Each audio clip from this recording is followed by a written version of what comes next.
කොහොමද ඉතින් ඔයාලට රස්නේ අඩු වෙලා දැන් ඇඟට පුංචි සීතලක් දැනෙනව නේද?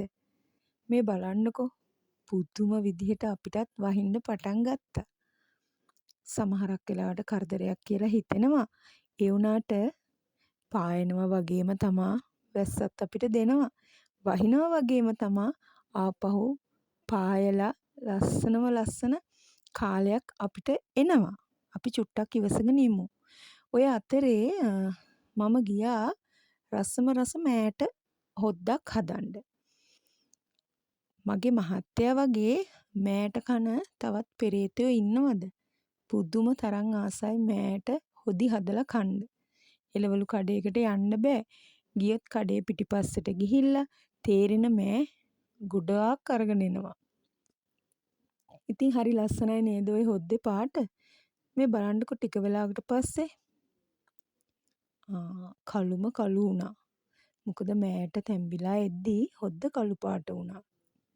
ඒ වුණාට රස නම් පුදුම රසක්. මගේ හස්බන්ඩ් මෑට කන්න ආසයි වගේම එයාගෙන් තමයි මමත් පුරුදු වුණේ. මොකද මම මීට කලින් මෑට කාලා තිබුණේ නැහැ. ඉතින් ඔය හොද්ද හදන ගමන් තව චූටි වැඩකුත් වෙනවා. ඒකත් බලන්න මං ඔයාලව එක්කන් යන්නම්කෝ. මේක පෙන්නද්දිත් මගේ කටට කෙල උනන ගමන් තමා තියෙන්නේ. ඔය තියෙන්නේ මගේ පරණ ෂූ රැක් එක. ඇත්තම කියනවා නම් හොඳ ඉඩ පහසු තියෙන ෂූ රැක් එකක්. හැබැයි කිසිම සවි ශක්තියක් නැහැ. මගේ යාළුවෝ ගන්න ඉන්නවනම් මම ඔයාලට කියන්නේ ගන්න එපා කියලා. මොකද ඒකේ අත්දැකීම මම ලැබපු නිසා.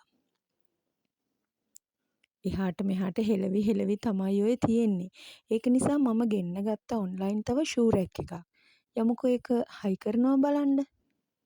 ඔය තියෙන්නේ ෂූ රැක් එකේ ඉදිරිපස වහන්න තියෙන ට්‍රාන්ස්පේරන්ට් ෂීට් එක. ඕක අපිට අවශ්‍ය වෙලාවට ගලවලා හොදලා ගන්නත් පුළුවන්. ඔය බලන්නකෝ.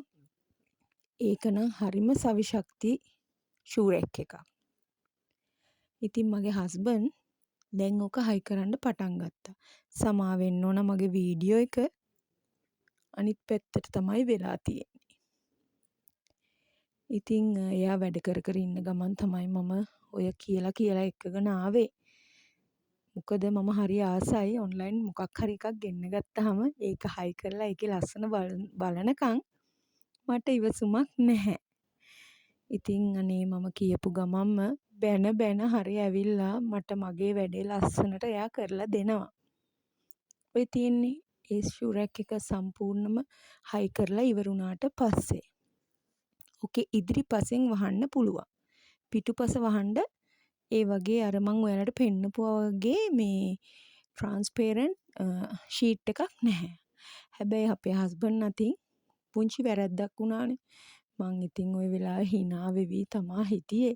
මොකද විනාඩි 45ක් විතර ගියා ඕක හයි කරලා ඉවර වෙන්න. අයියෝ මෙයා අනිත් පැත්තට හයි කරලා.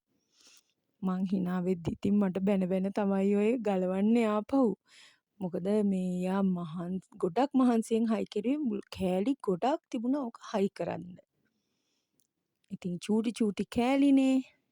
ඉතින් මගේ ගෙදර කරන්ට් වැඩක් හරි නැත්තම් පයිප් ලයින් එකේ වැඩක් හරි වුණොත් එයා අතින් තමයි මේ දේවල් හැම දේවල්ම සිද්ධ වෙන්නේ හදන්නේ.